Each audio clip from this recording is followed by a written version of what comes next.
Assalamualaikum warahmatullahi wabarakatuh. Perkenalkan, nama saya Syafna Mulyahayati, NIM 19086260.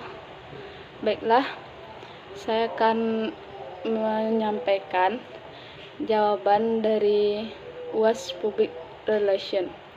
Yang pertama, pemahaman saya tentang pengertian PR. Menurut saya, PR merupakan suatu bentuk komunikasi ilmu pengetahuan yang dapat menghubungkan antara suatu organisasi dengan publik atau masyarakat untuk mencapai tujuan yang menguntungkan kedua belah pihak, baik itu pihak organisasi maupun masyarakat. Yang kedua, pelaksanaan PJOK di sekolah.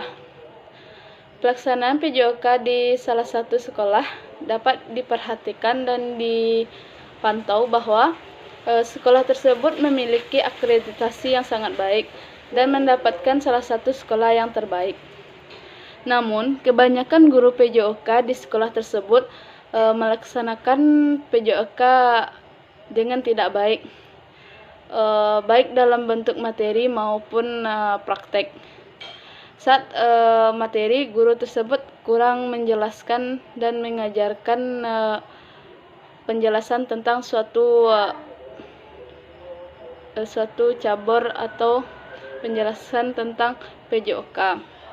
Sedangkan dalam praktek, guru tersebut hanya banyak diam dan hanya melihat-lihat saja tanpa menjelaskan gerakan yang benar dalam olahraga yang diajarkan.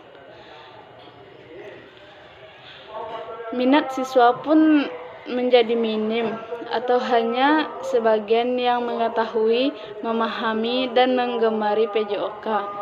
Sehingga saat pembelajaran PJOK, hanya sebagian siswa yang menggemari pembelajaran tersebut.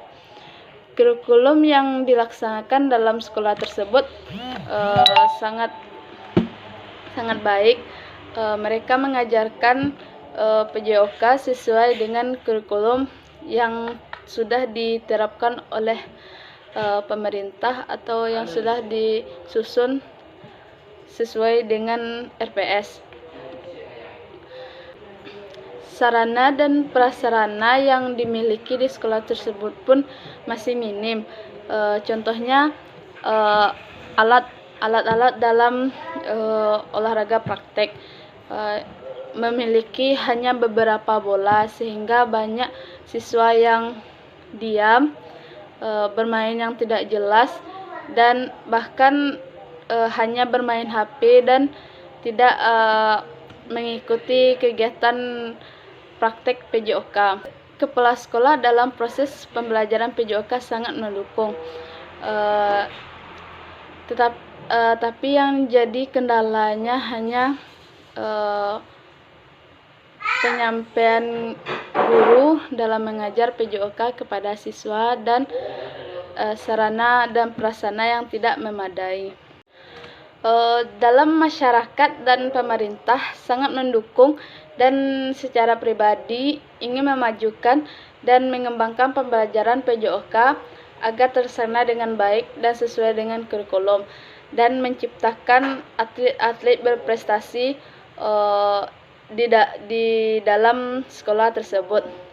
Jadi, evaluasi untuk pelaksanaan PJOK adalah peran dari semua belah pihak sangat diperlukan. Guru yang sangat lebih berperan untuk menjelaskan dan memberi pembelajaran PJOK kepada siswa agar siswa menguasai dan dapat lebih meminati pembelajaran PJOK, menerapkan PJOK dengan baik dan sesuai dengan kurikulum yang ada. Salah satu materi yang dikuasai dalam PR yaitu media PR dalam PJOK. Media olahraga yang bekerja dalam suatu tim atau organisasi yang bertanggung jawab mengkreasi mengorganisasi dan mengkoordinasi informasi tim atau organisasi tersebut kepada media PR dalam organisasi tersebut. Staf-staf yang bertugas mengurus informasi, promosi, hubungan media, hubungan fans, dan pemasaran. Tugas Direktur Informasi Olahraga tersebut yaitu menulis rilis berita, update berita, menulis cerita tim, laporan pertandingan, menulis brosur dan pertunjukan media, laporan persiapan pertandingan, promosi, mendokumentasi statistik dan rekor, mengorganisasi foto, menjawab pertanyaan wartawan, mengatur konferensi pers, pengelolaan website. Jadi media relation sangat terbuka. Contohnya di Amerika Utara mempunyai ribuan sekolah dan universitas serta ratusan tim olahraga profesional. Semua membutuhkan publikasi dalam masyarakat. Maka media publikasi relation sangat perlu dalam memberi informasi tentang olahraga kepada masyarakat. Nomor 4, langkah-langkah dalam menyampaikan pendapat. Yang pertama, kita harus memiliki ketenangan atau rileks dalam diri sebelum menyampaikan pendapat atau gagasan yang ingin disampaikan. Jangan tegang ataupun gugup. Memperhatikan gestur tubuh, intonasi dalam penyampaian pendapat atau gagasan. Jangan sampai gestur tubuh tidak membuat kita percaya diri dalam menyampaikan pendapat dan gagasan. Awali dengan mengucapkan salam atau meminta izin untuk memberi gagasan atau pendapat kepada masyarakat. Menyampaikan pendapat kepada masyarakat dengan baik dan sopan. Pendapat tersebut harus jelas dan kita harus tenang tanpa tergesa-gesa. Berikan yang lain kesempatan untuk berkomentar terhadap pendapat yang kita sampaikan atau gagasan yang kita beri kepada masyarakat tersebut. Meminta maaf atas kekurangan atau kesalahan dalam berpendapat. Dan terakhir, untuk menutup hal tersebut, kita harus mengakhiri dengan salam pula. Yang kelima, peristiwa yang mengandung pendidikan. Baiklah, di sini saya akan memberi tema tentang tanpa latihan yang gigih, suatu kemenangan tidak akan berada di genggaman kita. Salah satu peristiwa yang dialami dan dapat menginspirasi untuk menumbuh rasa juang yang tinggi, yaitu salah satu dalam mengikuti suatu pertandingan, di mana seseorang ini sudah menguasai salah satu cabur dari SMP, bahkan sudah mempelajari dari sekolah dasar. Namun pada saat sekolah dasar atau di bangku SMP tersebut, seseorang ini tidak mengikuti latihan dengan serius, dan mengikuti latihan hanya mengikuti teman saja tanpa ada dorongan dari diri sendiri. Namun dengan berjalannya waktu, tiba di saat event pertandingan di kabupaten.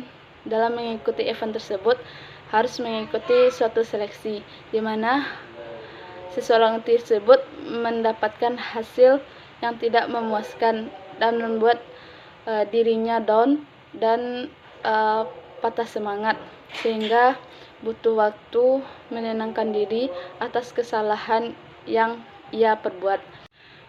Jadi setelah seleksi tersebut kita harus mengintrospeksi diri, merenungi kenapa hal itu bisa terjadi, kenapa kita kalah dan tidak mendapatkan hasil yang diinginkan. Ternyata dulu pas sebelum event dilaksanakan kita latihan dengan tidak serius dan hanya bermain-main, sehingga menghasilkan hasil yang tidak memuaskan, yaitu kekalahan. Karena prestasi tidak akan tercapai dengan latihan yang tidak gigih. Jadi untuk menggapai prestasi tersebut, untuk meraih kemenangan dalam satu event pertandingan harus membuat komitmen tiada hari tanpa latihan. Jadi latihan yang gigih dan serius itu perlu untuk menciptakan hasil yang memuaskan dan prestasi yang ingin dicapai.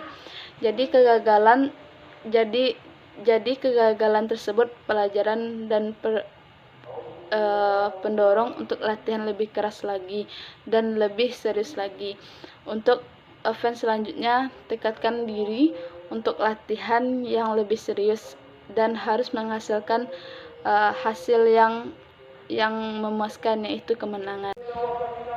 Walaupun kemenangan yang didapat, kita pun harus memiliki komitmen untuk tidak menurun dalam latihan, bahkan harus meningkatkan lagi agar bisa mempertahankan kemenangan tersebut. Jangan patah semangat dan terus berusaha serta berdoa untuk menggapai kemenangan, dan jangan ulangi kesalahan yang sama sehingga kembali mendapatkan kegagalan. Baiklah, sekian jawaban yang dapat saya sampaikan. Jika ada kekurangan atau kesalahan, saya mohon maaf. Saya akhiri.